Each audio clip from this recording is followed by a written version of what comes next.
7 मई 2025 की रात इतिहास में हमेशा याद रखी जाएगी। इंडिया ने अपनी अटूट रेशिमोस दिखाते हुए ऑपरेशन सिंदूर लॉन्च किया। ये कोई आम मिलिट्री ऑपरेशन नहीं था, ये एक स्टेटमेंट था, एक मैसेज जो प्रिसिशन स्ट्राइक्स के जरिए टेररिज्म की जड़ों पर वार करके दिया गया। जैश ए मोहम्मद, लश्कर ए तैयबा और हिजबुल मुजाहिदीन पाकिस्तान और पीओके में इनके टेरर कैंप्स ने इंडिया के गुस्से का सामना किया। ये ऑपरेशन बड़ी ही प्लानिंग और फ्लॉलेस तरीके से एग्जीक्यूट किया गया और इंडिया की टेरर के खिलाफ लड़ाई में एक टर्निंग पॉइंट साबित हुआ। ये सिर्फ इंफ्रास्ट्रक्चर तोड़ने के बारे में नहीं था, ये उस आइडियोलॉजी को खत्म करने के बारे में था जो नफरत और वायलेंस पैदा करती है। इस ऑपरेशन ने पूरी दुनिया में हलचल मचा दी और ये साबित कर दिया कि इंडिया अब टेररिज्म बर्दाश्त नहीं करेगा। मैसेज साफ था, आप हमारे लोगों पर हमला करते हो, हम आपके दिल पर वार करेंगे।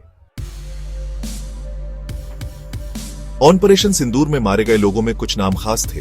ये सिर्फ आंकड़े नहीं थे, ये टेरर के आर्किटेक्ट मसूद अजहर के लिए निजी क्षति थे।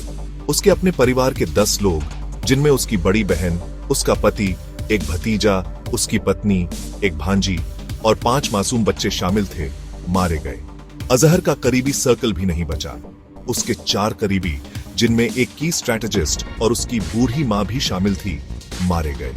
इस ऑपरेशन ने अजहर की आइडियोलॉजी की खोखलता दिखा दी। वो जो एक कॉज के लिए लड़ने का दावा करता था, उसने टेरर की वेदी पर अपने ही खून का बलिदान दे दिया। दुनिया ने जेएम का असली चेहरा देखा, एक ऐसा संगठन जो वायलेंस और खून खराबे पर पलता है, अपने लोगों की कीमत पर भी। टेरर की मानवीय कीमत, जिसे अक्सर नजरअंदाज कर दिया जाता है, सबके सामने आ गई। ऑपरेशन सिंदूर इंडिया की मिलिट्री ताकत का सबूत था। इंडियन एयर फोर्स ने सर्जिकल प्रिसिशन के साथ 9 टेरर कैंप्स को निशाना बनाया।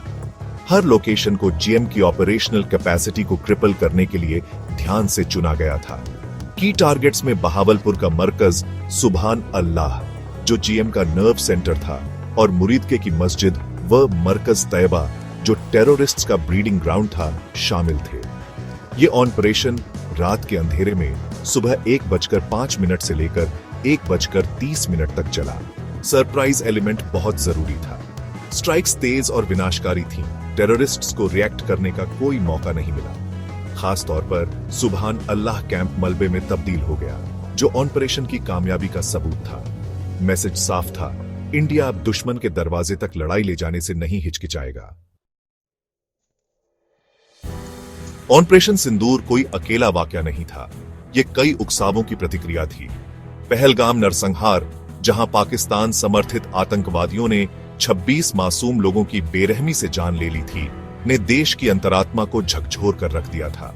नरसंहार की तस्वीरें, खासकर एक हिंदू महिला की, जो अपने पति हमले के शिकार का शोक मना रही थी, ने देश भर में गुस्सा भड़का दिया था। सिंदूर नाम, जो हिंदू महिलाओं द्वारा पहने जाने वाले लाल सिंदूर का प्रतीक है, पीड़ितों के लिए एक उचित श्रद्धांजलि थी।